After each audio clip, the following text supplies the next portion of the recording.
Welcome to Positive Talk with Kevin McDonald. Hey, that's me. Hi, and welcome to Positive Talk. Our show features the best positive stories and people from around the globe as we endeavor to answer the universal question of why am I here and what is my purpose? Understanding that can change everything, and knowing your greatness is fundamental to living your best life. So join us right now as together we work to create the adventure of our lifetime.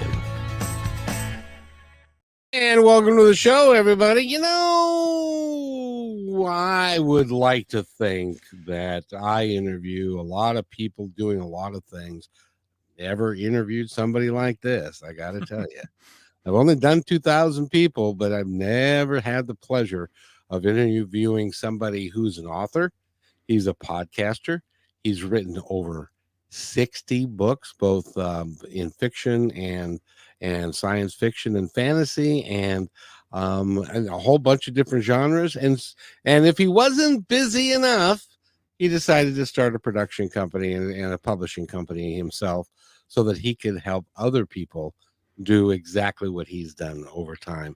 His name is Edward Willett, and it's an honor to be here with you, sir, because you occupy a whole section in the library.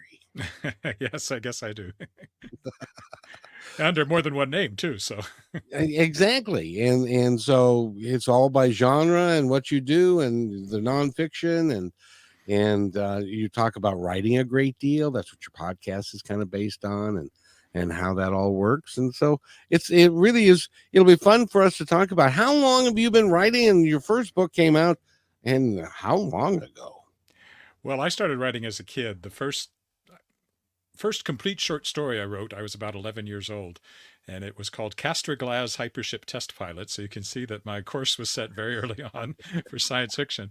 And I had a teacher at the time, Tony Tunbridge, my junior high English teacher, who did me the favor of looking at that story and not just patting me on the head and saying, oh, look, you put words together, but actually critiquing it. And something I've always credited him ever since, that I decided to keep writing, and I wanted that everything that I wrote after that to be better. So it kind of got me started. And of course, I came out as a big reader. I was a reader, and that's why I became a writer. So I wrote all through high school. I wrote 3 novels in high school and shared them around with classmates. And I started trying to get novels published as soon as I was out of college. I studied journalism, so I started my career as that kind of writer, newspaper reporter, photographer, editor in my 20s. I didn't have much success on novels. I did sell a few short stories along in there. And then my first book finally came out about 1995. And it was using Microsoft Publisher for Windows 95. That was my first published book. While my novels were still flailing around looking for some place to land. The first novel came out a couple of years after that. The nonfiction continued to be and continues to be a big part of what I do. So I write nonfiction. I write science fiction fantasy. Eventually, I got a major publisher. I've had 12 books now with Daw Books, which is one of the major publishers of science fiction and fantasy. And I just keep plugging away. Well, what we would call a very successful writer and author, because as you know, what is it? And you'll know better than me. The average book sale for an author is around, I heard, 200 copies. Is that a fair number? That's probably a pretty good sale for a lot of books. And as a publisher, I can tell you that that's quite true as well, even for books that have, they're out there and they have a publisher, in my case, a very small publisher behind them. But yeah, you're not selling tons of books, most people. And even in my case, I'm a very minor author in sales. I've managed to keep going, but I'm not selling thousands and thousands of copies of most books. Mostly it's more in the hundreds. Well, but it's over time. It's amazing how if you continue to do what you love to do and you're passionate about it, things just kind of will work out.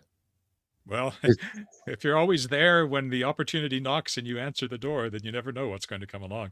A number of the projects I worked on, like history of the engineering society here in Saskatchewan and things like that, they came kind of out of the blue. But I'm ready to, if anybody needs anything written, I'm ready to go. Now, when you write, science fiction is your favorite genre, right? Hmm. And so, where did you come up with what? What I guess I'll ask it this way: what is your favorite science fiction author and or movie and or screenplay? Oh, that's tough. Well, of course, I grew up in the time when the many of the golden age science fiction writers were still writing and were still around. And what really drew me in were some of those names like Isaac Asimov and Robert A. Heinlein. Andre Norton was a big influence, I think.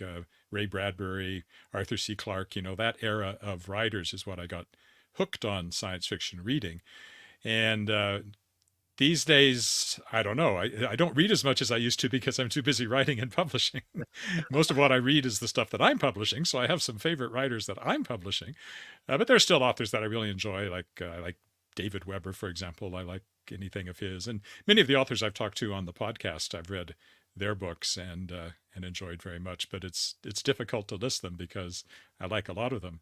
And then there are amazingly good shows now happening thanks to CGI letting you put absolutely anything on the screen and making it believable. So you look at things like Dune or Foundation, speaking of Asimov, or Three Body Problem, which we were just watching the Netflix adaptation of. Um, there's so many really good science fiction fantasy series now that are showing up on television and in movies, and a lot of that I think has to do with the technology making it possible to put things on the screen that look absolutely real, even though the actors themselves may be standing in front of either a projection screen or a green screen. Most of the time, that's what they're doing these days. And but now, is it when you're writing science fiction? And I know that there's technology behind it, and there's a different thing, like um, the gentleman who wrote Star Trek. Um, Gene Roddenberry? No. Yeah, Oh Gene. yeah, Gene Roddenberry, he created Star Trek. Yes. And he came up with all kinds of new devices, which, by the way, a lot of those devices we now use on a regular basis. Actually, we Uh, went past them because we don't have the flip open communicators anymore. I know. and and but he was a very interesting person from that standpoint. But a lot of the stories that he wrote were still, even though they had technology within them, they still were basic human stories. Is that kind of how you treat science fiction? Even Yes, you can't tell a story. Well, you can. In science fiction, you can, especially in short stories, you can do all sorts of things where you don't have any human beings involved. That's quite possible. But in general, you're telling stories about human beings, recognizable human beings, and how they react to the world that has changed through science and technology. Science fiction is very much about, it's not about predicting the future, but it's like telling us that the future is going to be different than it is today and that we'd better be prepared to deal with the changes that are coming along. And often it can be a warning, like if this goes on, this particular technological trend, it might lead to bad things as well as good things. But at the heart of all of that, there's always a human being who is dealing with the same things that all human beings deal with, family and trying to put food on the table and trying to stay alive and all those things. And that's the only thing that will keep people reading is if there are characters. And, as I said, they don't have to be human, but they have to be somebody that you can identify with as a human being. Uh, right. because otherwise it's just a technological manual Exactly. of made up technology at that. I was watching an interview just the other day from a couple of creators of AI, and they were like, the interviewer was trying to understand where they think AI is going and and these guys really could not articulate where AI was going and how it was going to affect things because, quite frankly, they had no earthly idea. Hmm. I actually have a book coming out from my publishing company that's called Gods of a New World, and it's all about where AI might take us. So that is something that science fiction has dealt with for a long time, talking about where AI. I mean, what we have now is not really AI. They are algorithms that suck up a lot of information and then are able to recombine it and predict what, you know, the answer should be or whatever. But they're not really in the sense of AI in the sense of something that's thinking like us. And how close we are to that depends on who you ask, and how scary that is also depends on who you ask. But it's something that science fiction is. I mean, going back to I mentioned Isaac Asimov. Go back to his robot stories from the 40s, 50s, long in there, and he was already dealing with the idea of what if you have thinking machines and what that could mean. So science fiction has been playing around with those ideas for a very long time, and you know, maybe if the people who are dealing with it want to know more about the possibilities, maybe they should be reading more science fiction. Maybe they should be, because it could be science before fiction before long. Because there is, when you start talking about it's like Lost in Space, the television show that had the robot that was Danger Will Robinson, Danger Will, and stuff like that. I mean, we don't know where it's going to end up. How do you, as a publisher, how does it affect you and your work and your authors? And as an author, you kind of have a real broad spectrum of how all of this is going to affect everybody, like the Screen Actors Guild and the Writers Guild that went on strike for a long time because they weren't sure of how it was going to affect them and their ability to make money and all that kind of stuff. How do you think, in the end of the day, how is it going to affect your business, your writers, yourself? Any idea? It's a tough one, and you know, Sask Books, which is the publishing association here in Saskatchewan that I'm currently vice president of, or at least I was. I guess I will see if I am this next time around. We haven't elected table officers yet, so I don't really know. But I was vice president. We had our annual meeting, and one of the topics was AI. And last year, in fact, one of the topics was AI. And last year we had Neil Clark, who's the editor of a magazine called Clark's World, who, right when ChatGPT came out, they had to close down submissions because they were getting flooded with what were obviously AI written short stories. So increasingly, authors and publishers are particularly leery of what's coming over the transom, as they say, the stuff that's submitted from people they don't know.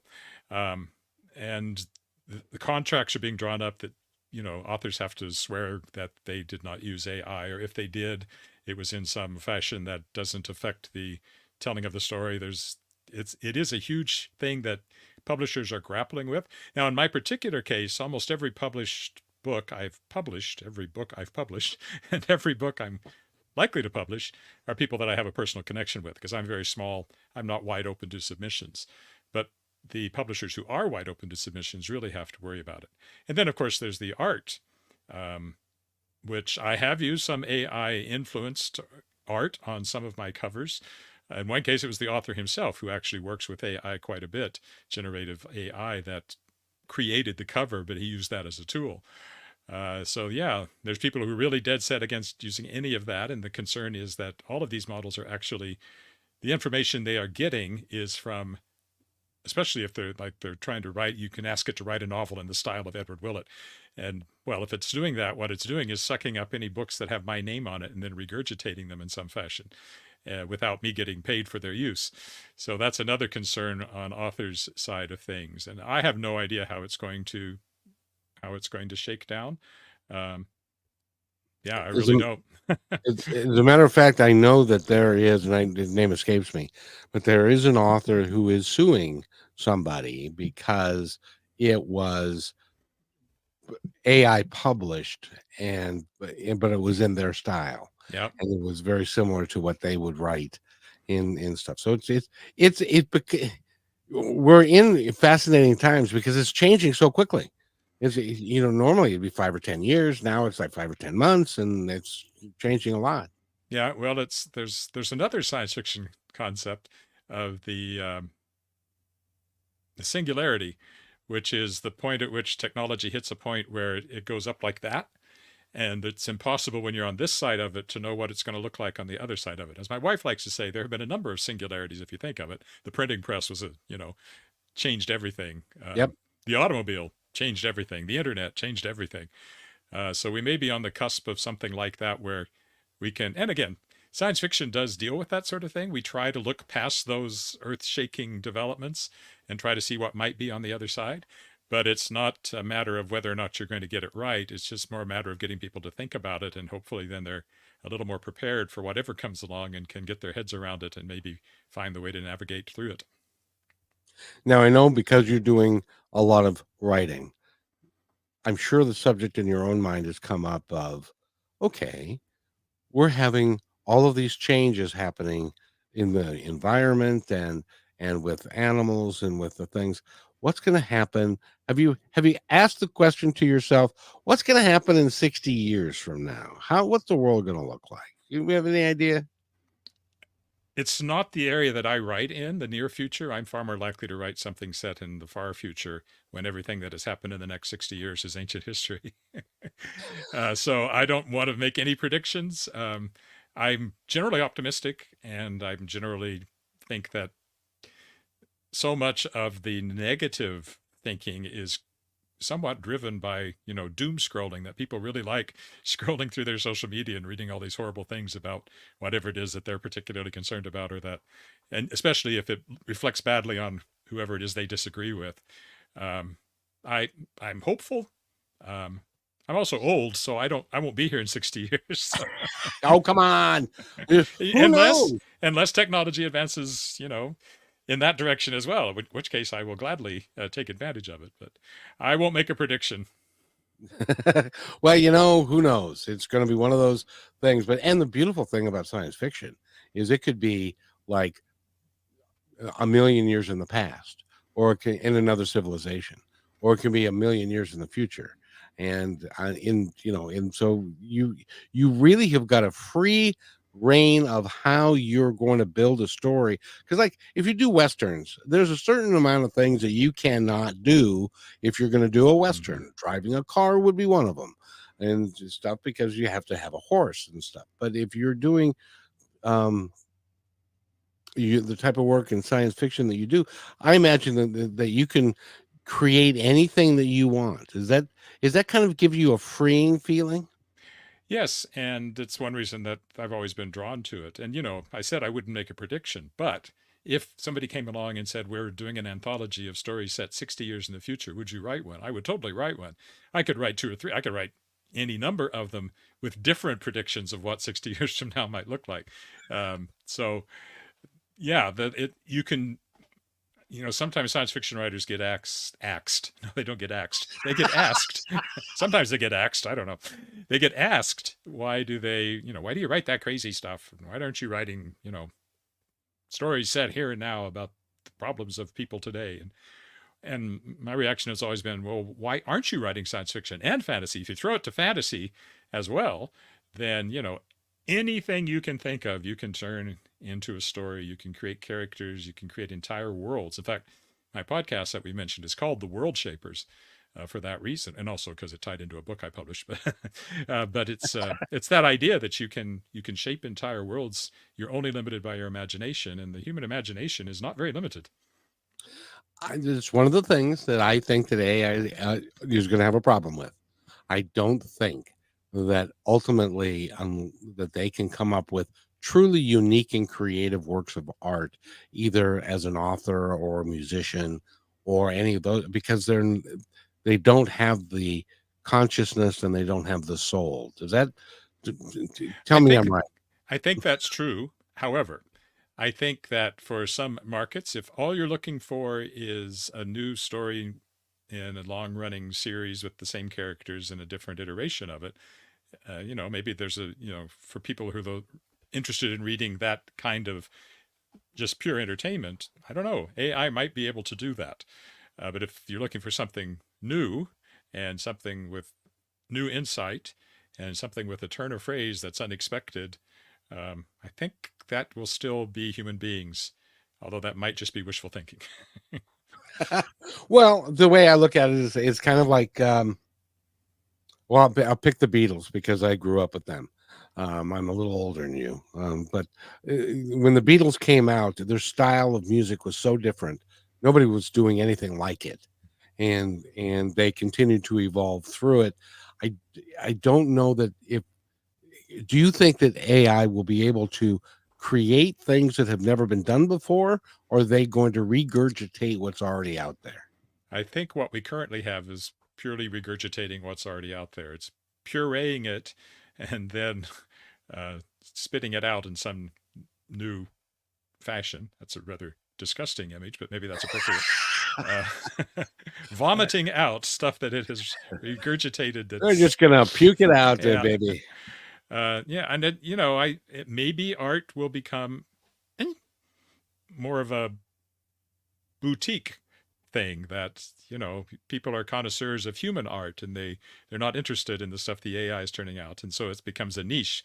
And in a way, it may already be that because a lot of people don't read books, so readers have always been kind of in a minority, and so maybe it's just going to be something that it will continue, but there's this vast wash of AI generated material that most people are perfectly happy with, but there are always those who are seeking out something new and exciting, and that's where the humans will be. Or if I was writing a story, the human artists and writers would be driven underground and would be secretly passing around handwritten manuscripts to keep them out of sight from the overarching AI that doesn't want human beings creating anything.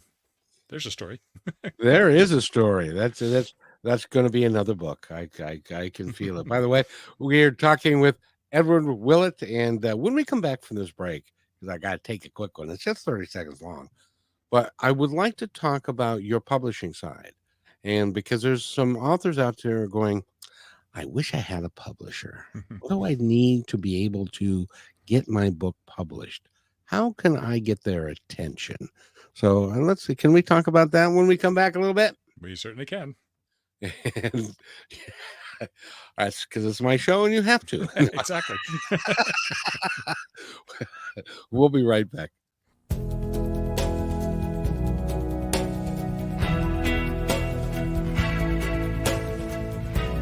They have your eyes. They have your ears. They have your smile. Now all they need is a little more of your time. Make a difference in your child's life, because anyone can be a father. It takes time to be a dad.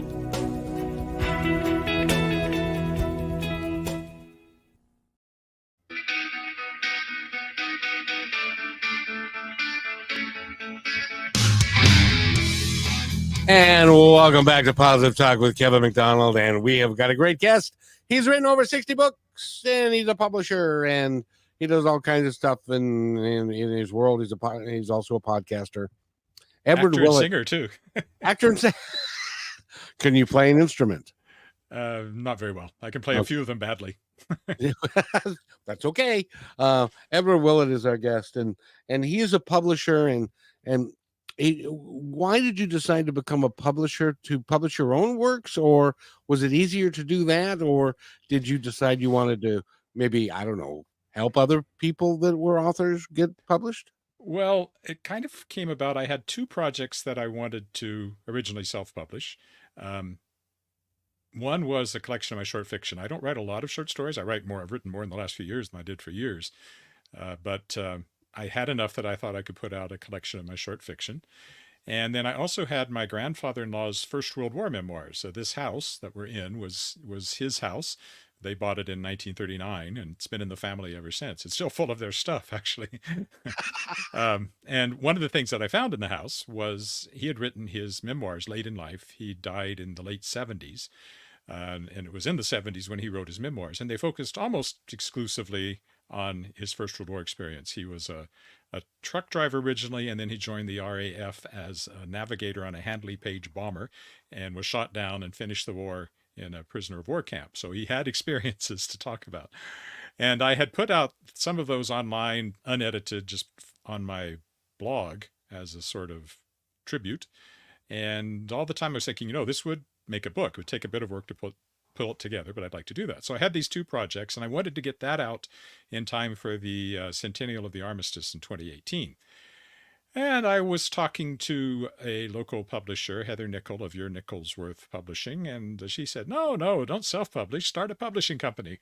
And as I've said, I haven't properly thanked her for that yet, but that's how it started. So I did publish my own book. And the first thing I published was, it was nominated for 2 Saskatchewan Book Awards, so it was quite successful. And the First World War memoir has continued to be very popular. It sells a few copies year after year.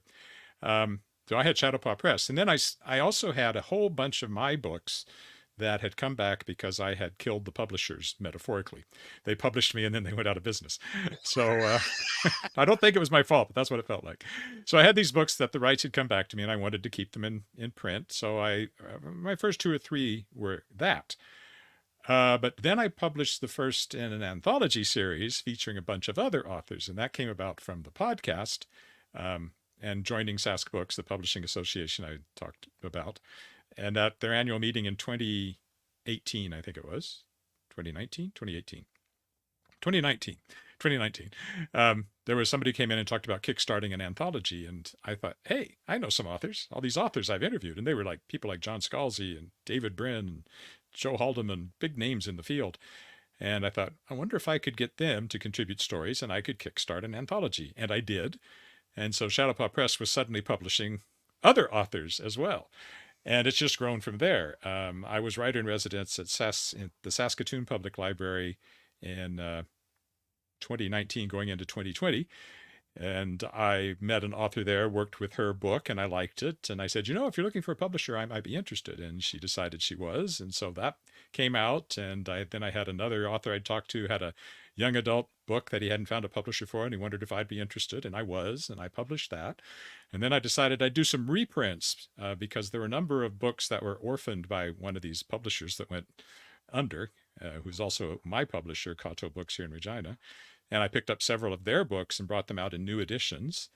And then I finally opened up a little bit to submissions, and wasn't open very long before I had enough submissions. I closed to submissions again. But at this point, I think I've published 30, 40 books, something like that, since I started in 2018, which impresses even me because you are looking at Shadowpaw. Well, there's a cat named Shadowpaw who's not in here, but he's no help. So, and yeah, I'm doing something like 20 books this year, which is insane. And I don't recommend it, but I'm doing it. And so explain to us the process of publishing a book. Well, you get a manuscript. You decide you want to publish the manuscript. You contract the author.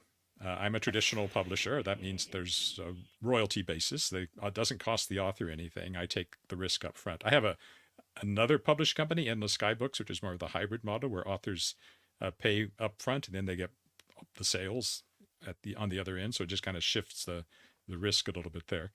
But for Shadowpaw Press is traditional. So you get a contract. They send me the manuscript. I edit it, or I get somebody else to edit it. I lay it out. They proof it. So that's the physical side of it. There has to be a cover design. Sometimes I hire a cover artist. All that gets done. Then there's something called metadata, which is all the stuff about the book that you enter into databases, which then make the book available worldwide. And you pick a release date and you try to make sure you have books printed in time for that. And away you go. That sounds simple, doesn't it? Oh, sure. Oh, sure. And then, of course, you need a publicity guy to help get the word out about the book and to schedule the author on podcasts and to do book signings and that kind of stuff, I would think, wouldn't you? Well, it helps. And in fact, before I started the publishing company, my personal publicist has been Mickey Mickelson from Creative Edge Publicity. And good guy. When I started the publishing company, I contracted with him to be my publicist for all of my authors. So any of my authors can avail themselves of his services as well. So yeah, he helps a lot to get the news out there. And then I do whatever I can with, whatever I can. Some paid advertising if I can get grant money to cover it, because otherwise it's hard to do that. But social media and the authors, of course, do what they can through their own social media. And yeah, you try to get the word out. The biggest problem with books is discoverability, because there are too many authors in the world publishing too many books. It would be much better if I were the only author and everybody was reading only my books. That's the ideal world. But I don't think I'm going to get there. So no, I don't think. I'm afraid not. But it is hard because there are so many. I'm being self-published now. Yeah, you can go to Amazon and you can, or some other place like that, and you can just publish it yourself Yeah. but that doesn't mean they're any good, does it? No, but of course, just because a traditional publisher publishes them doesn't necessarily mean they're any good either. However, a traditional publisher does typically go through, various editing steps, has an editor involved, and all of that. I know I've interviewed a lot of self-published authors on my uh, podcast. There's plenty of self-published authors who do an amazing job. They write good books, and they're actually selling way more books than I've ever sold working through, a big New York publisher, which is wonderful. But that's not necessarily the way to bet if you start out self-publishing. Like everything else, there's some very few, very, very successful people, some sort of successful people, and a whole lot of people who it's not really working out all that great for. Uh, so on the traditional side, what I offer, and most traditional publishers offer, is distribution. So I'm a member of the Association of Canadian Publishers, which gives me some benefits. And then I'm a member of a group called Literary Press Group. And through that, I have distribution, which means that I have a sales force connected to my company through LPG that has reps that go out and talk to bookstores about ordering in copies of the books that I'm publishing. And so if your goal is to get into bricks and mortar bookstores, as they're called, a traditional publisher can usually do that more easily than a self-published author can. If you're just selling on Amazon, and you can make a lot of money just selling on Amazon if you're lucky and have something that people really want. It's probably easier than what I'm doing, but it's a different model. Well, and I got to ask you because I know an author, and she's self-published, and she went to a bookstore, and she said, "I'd love for you to carry my book." And they said, "Great, it's $100 a month to get on the shelf." And I don't know. Now I'm from the food business, and I know that that's how it works. And it even breaks down to if the shelf is at eye level, they charge more than if it's at the top or it's at the bottom. Yeah, that's actually nothing I've ever encountered, a bookstore that is charging people to carry their books on their shelves. That's not something I've encountered. It's another revenue source apparently. I would think so. For this particular. So that's really not a thing out there. Not on the traditional side. Bookstores. What's weird, and you're on the foods. Okay, so what's weird about the publishing industry is that it's the only industry where the retailer buys the book at a wholesale price, stocks it, and if they can't sell it, ships it back to the wholesaler for a full refund. So if they can't sell the books that you have, they get shipped back, and the publisher, that's me, gets billed for the return, it's called. Yeah, so all the risk goes back to the publisher. The book, and the argument is from bookstores, and it's been this way forever and ever and ever, is that they wouldn't be able to risk carrying new books if they. And I think, well, okay, but other stores manage to carry new products without any guarantee that they're going to sell them. Why are you different? But that's the way the publishing industry works. So that's a whole nother level of when you're on my side of things as a traditional publisher, getting those books returned to you, and then having to eat. You don't eat the cost, but you lose what you thought was a sale. Suddenly that money is gone again. It's pretty amazing, and the retailers will say, "Well, it's just the way business is." But for them, they have no way to lose because they buy it at wholesale. If it sells, great, they sell it at retail. If it doesn't sell, they send it back and they get their wholesale back. So and how is there a time limit to when they can send it back, or I don't think so. When I joined LPG and got a proper distributor, a bunch of books that I had gotten into bookstores through a different distributor came back as returns because the bookstores now had some place to return them. So they keep an eye on this kind of stuff. Yes. And and the margins are not huge either. So an author gets typically 8-10% of the cover price if it's a normal contract. So a book sells for $20, the author gets $2. The bookstore gets at least a 40% discount. So they're getting it for, what does that work out to? $12 is what they're paying for the book. $2 goes to the author. That leaves $10. The book probably cost $4 to $5 to print, leaving the publisher making $6 if he's lucky on each book sold, and probably less because the bookstore probably took a higher discount than 40%. So. do you ever look at it, like when you're all by yourself and you're looking at all the expenses and how it works and stuff, and do you ever say to yourself, and I'm going to ask you this when we come back, why am I in this business? This is way too hard. We'll be right back. You're listening to Brushwood Media Network, the best in syndicated talk, news, and entertainment shows. As you go about your daily life, look closer. As you gather with family and friends who love and support you, look closer. There are youth right in your community who don't have the home, warmth, and healing you have. So look closer. Every year across America, a staggering 4.2 million youth are homeless or trafficked. And for 50 years, Covenant House has worked relentlessly to keep them safe and protected. Tonight, 2,000 young people will sleep safely in a Covenant House bed. And tomorrow, they will wake up surrounded by love. They get clean clothes, hot meals, medical care, and a safe place to sleep. 24 hours a day, 7 days a week.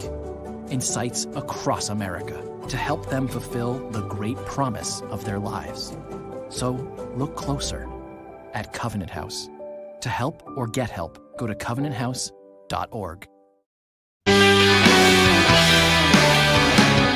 And welcome back to Positive Talk with Kevin McDonald. And we have a great guest. His name is Edward Willett. He's an author, and I could say that 60 times because that's how many, but he's done it under pseudonyms and a bunch of other places as well.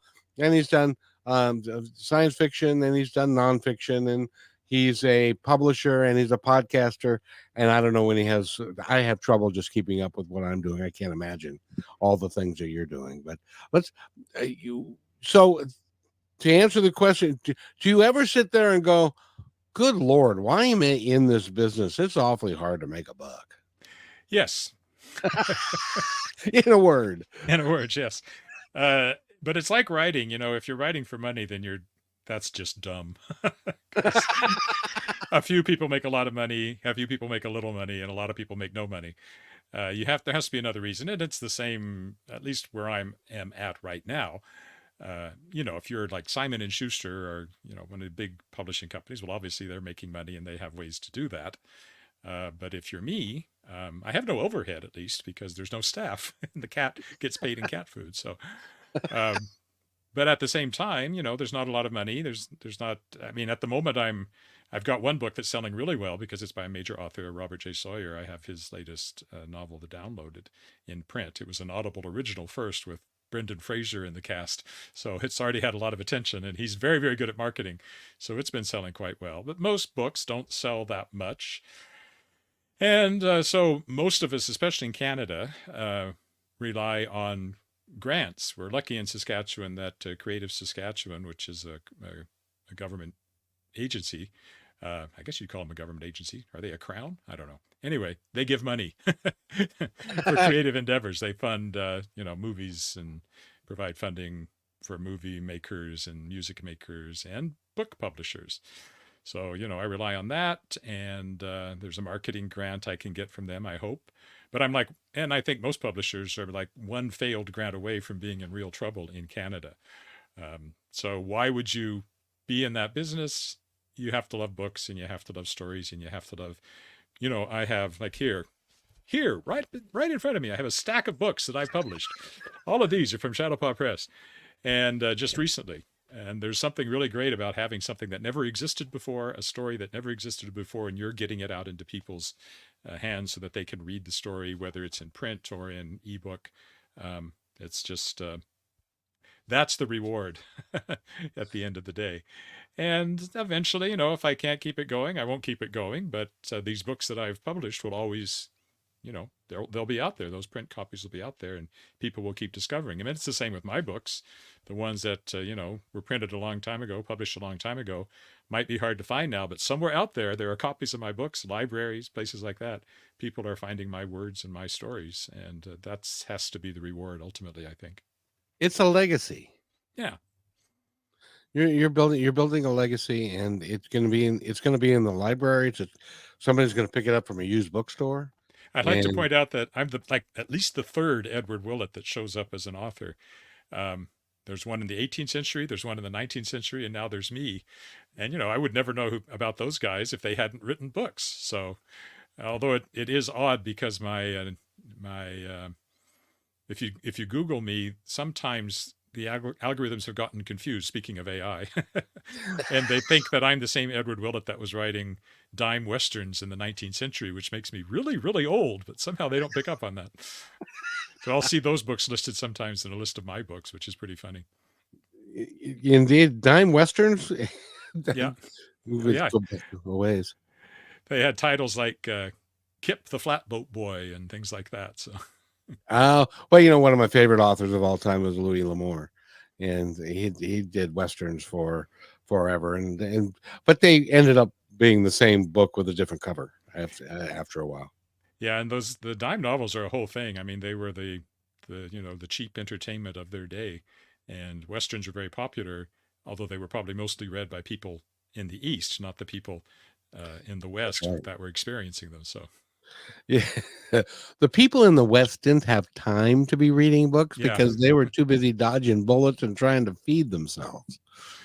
Yeah, they had well, I don't know. They probably read them when they could get them, but they probably were hard to come by too. That's also true. That's also true. So let's talk more about you as a writer. What's your process? Do you go? I've talked to a lot of authors, and it's like I go painstakingly and put together a bio of each character, and then put them into a scenario, and then they just go, and where they go, I have no idea. Yeah, and of course, I've talked to a lot of authors too, and I strictly focused on the process. So I've heard every possible permutation of that from the people who. There's one fellow wrote a 150-page outline before he started writing the actual book, and then there was someone else who wrote had a vague idea, wrote the first sentence, and just kept going. So there's everything in between. For me, I typically do a 10-page synopsis, maybe, that kind of gives a broad overview of how I think the plot is going to go. And I don't do a heck of a lot of character sketches. I just within that synopsis, I'll have a few facts about the character. And then I will start writing, and then I don't look at the synopsis again unless I get to a point where I can't figure out what's supposed to be happening.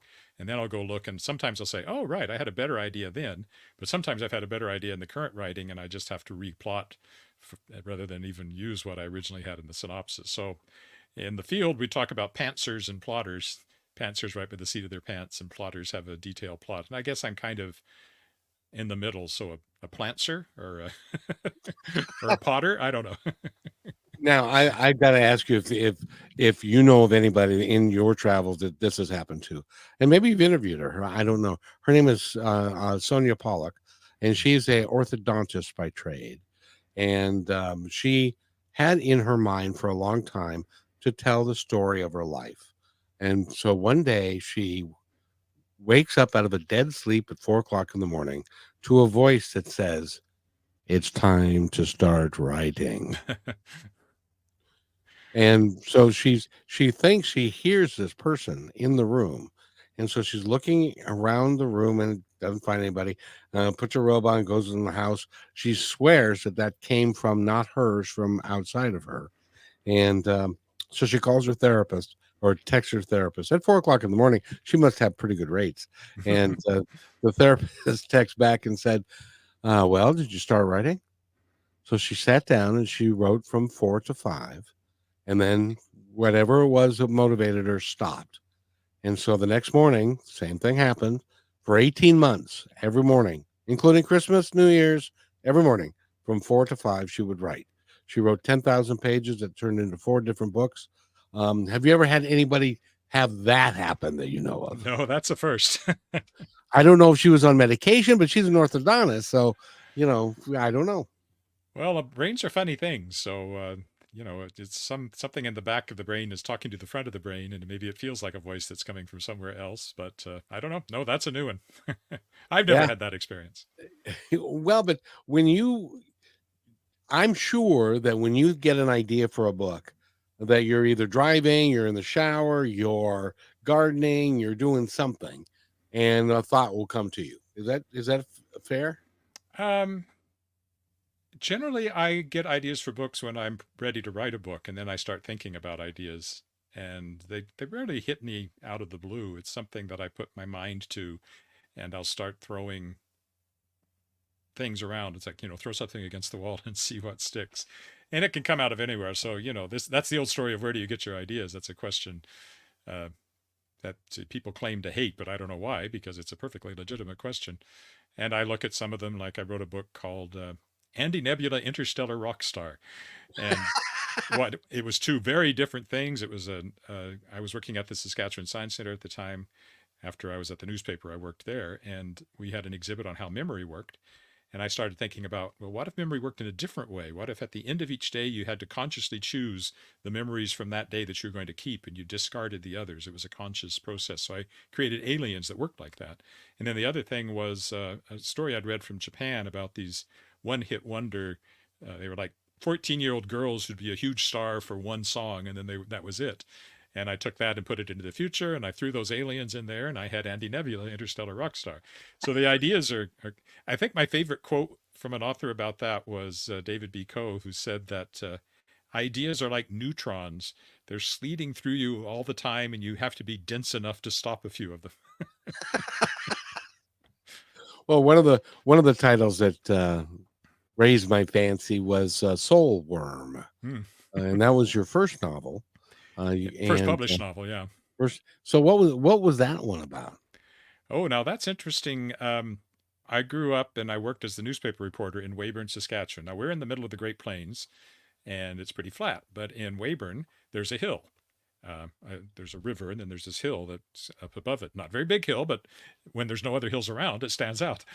And I was driving in town one day, and I thought, being a fantasy reader, I thought, a castle would look really good on that hill.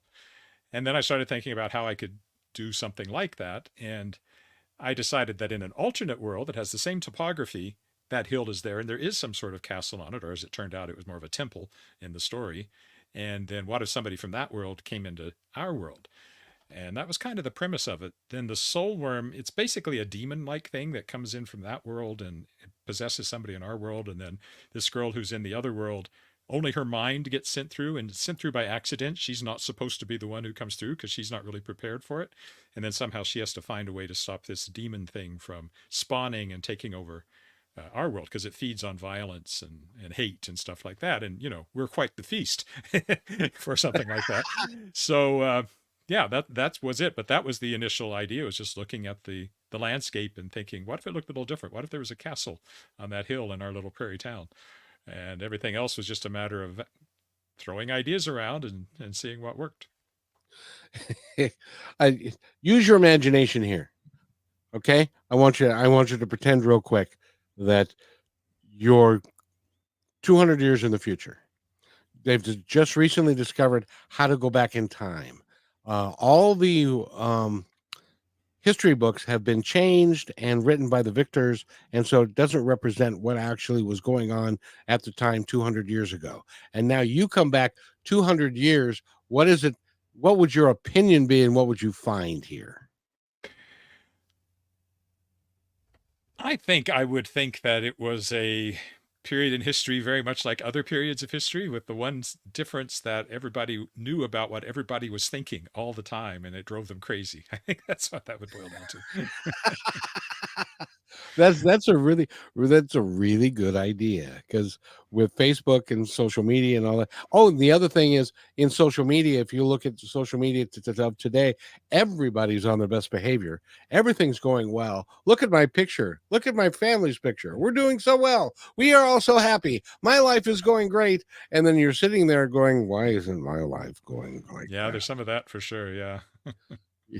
But on the other hand, nobody wants to go out and read about everybody else's troubles. So that is so true. And that's why Positive Talk Radio exists. We don't want to talk about the negative stuff. We want to talk about, good things, and publicists that are working with other people and doing some great stuff. And I just love your creativity. Do you ever stop and think to yourself, good Lord, I've written a lot? I'm aware that I've written a lot, but it doesn't feel like it. In fact, I mostly think that I've been kind of lazy and I could have been way more productive if I put my mind to it. No, that is your brain talking. That's not your inner self that goes, I have created a legacy that I'm going to be in airports, bookstores for 100 years. That would be nice. We need to take one quick break again. And Edward Willett, the author, the podcaster, we're going to talk about your podcast and how people can listen to it when we come back. And we will be back in just 30 seconds, I promise. A lifetime of savings can disappear overnight. Millions of dollars are stolen every day from unsuspecting older adults by family members, caregivers, and trusted professionals. If you suspect financial exploitation, call the Elder Care Locator at 1-800-677-1116 or go online to the National Adult Protective Services Association to be connected with help in your area.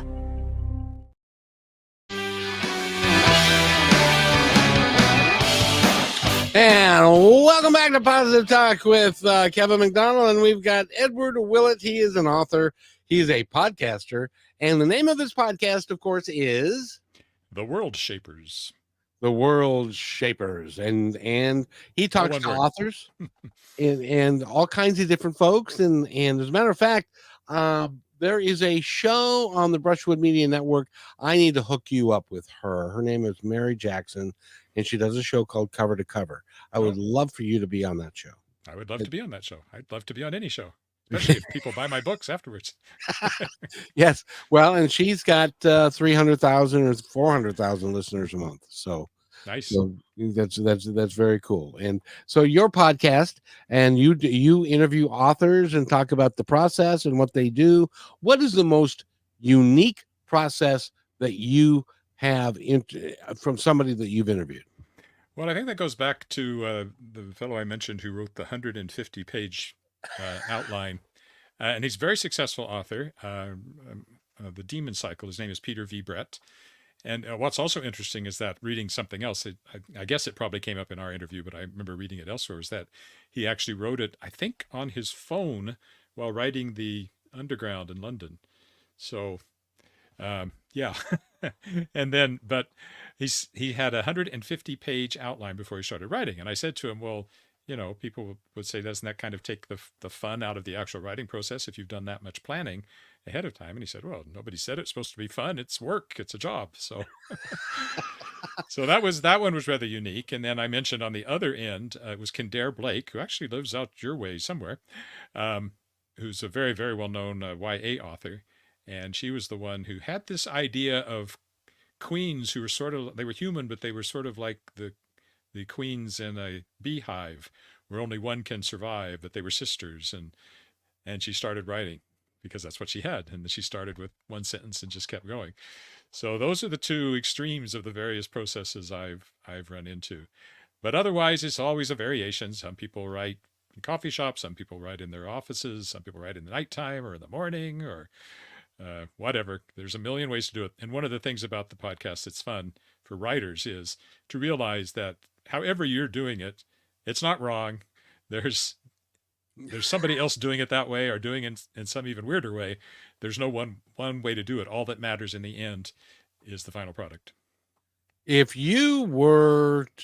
somebody were to walk up to you and say, Edward, I feel like I have a book in me.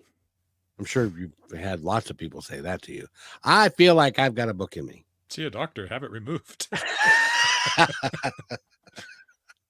But they don't know how.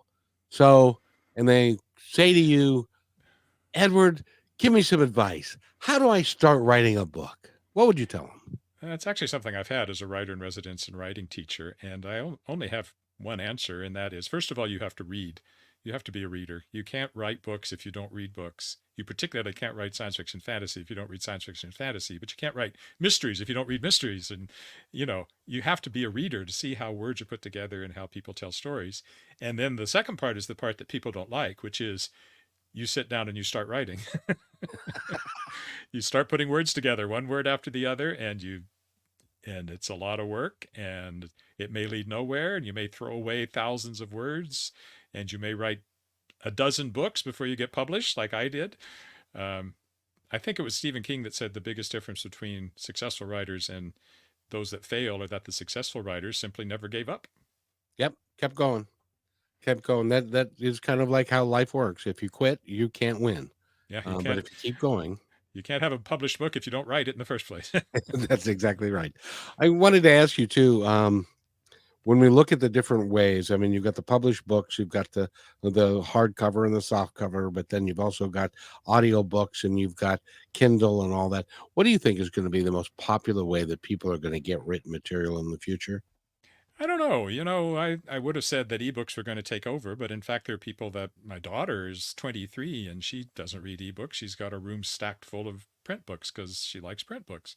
So it's not even a young old thing. I think it's the older people that are reading the Kindles because you can make this print any size you want and it's a nice bright screen. That's what I like about my iPad for reading books. I don't think there's going to be one way. I think print books will continue and ebooks will continue and audiobooks. I've had some audiobooks. I've narrated audiobooks, but they're not something I listen to. So I'm not one of the target audience there. So I think there'll be a mix and there may be something else coming we don't even know. It's going to be, projected onto the inside of your eyeball by the chip you have in your head. That's a science fiction writer. Because audiobooks, I've read a couple of audiobooks for people, and it's hard work. I'm going to tell you, that's hard work. Yeah, and I've done it too, and it's that's why audiobook narrators are very expensive, and why it's expensive to produce an audiobook, because last I saw it, something like 4 to 5 hours of production time for every hour of finished narration. Yep. And if you're paying for that, it adds up quickly. Well, if somebody says, why should it be so expensive? Let me clue you in. First thing you have to do is you have to read the book. Yes. You have to know which characters are going to do what, which should sound like what, and how that's going to work. And then you go page by page and you voice that page, and then you edit that page before you go on to the next page, so that you can keep it concise and you can keep the flow going, because you need to know which voice is doing what and all that kind of stuff. So it takes it takes for every page finished work you do, it takes 5 minutes to voice. It probably takes an hour and a half to edit, and in total time. So it takes a long time to put it together. It does. So I actually have audiobook rights for some of my novels from Daw Books, and I've been meaning to do them myself for years, and I've never managed to put the time together to get that done, because it'll be a solid week or two of work to read one of those and then edit it and make sure that it sounds good and all of that. So they're just waiting for me to do it, but I haven't done it yet. Well, the sad thing is that everybody's a critic, especially when we're talking about voiceovers and that kind of thing. Everybody's that your voice is okay here, but I don't know about over here. And so I say phooey. I just as soon do podcasts and radio shows because I get to talk to really cool people like you. Oh, thank you. It's been an honor to interview you today, young man. Edward Willett, he's written 60 books. He's got his own publishing company, which is called Shadowpaw Press. Shadowpaw Press, and go to edwardwillett.com. That's with 2 L's and 2 T's and .com, and you can find out all about him. And it was great fun talking to you. I really appreciate it. Thanks so much for having me on. It was a great conversation. Indeed, you're a lot of fun, and if I ever get the itch to start writing, I will seek you out as a publisher. You'll be 120, and I'll be like 180. So, well, I hope we're still around. Wouldn't that be fun? So, have a great day. Thank you. Thanks for listening to this episode of Positive Talk with Kevin McDonald. Our purpose is to provide everyone with a positive, entertaining, and educational experience. I would love your feedback and comments about the show, including possible topics and great guest suggestions. Please email me at kevin@kmmedia.pro. And remember, be kind to one another, because each other's all we've got. That's Kevin at kmmedia.pro.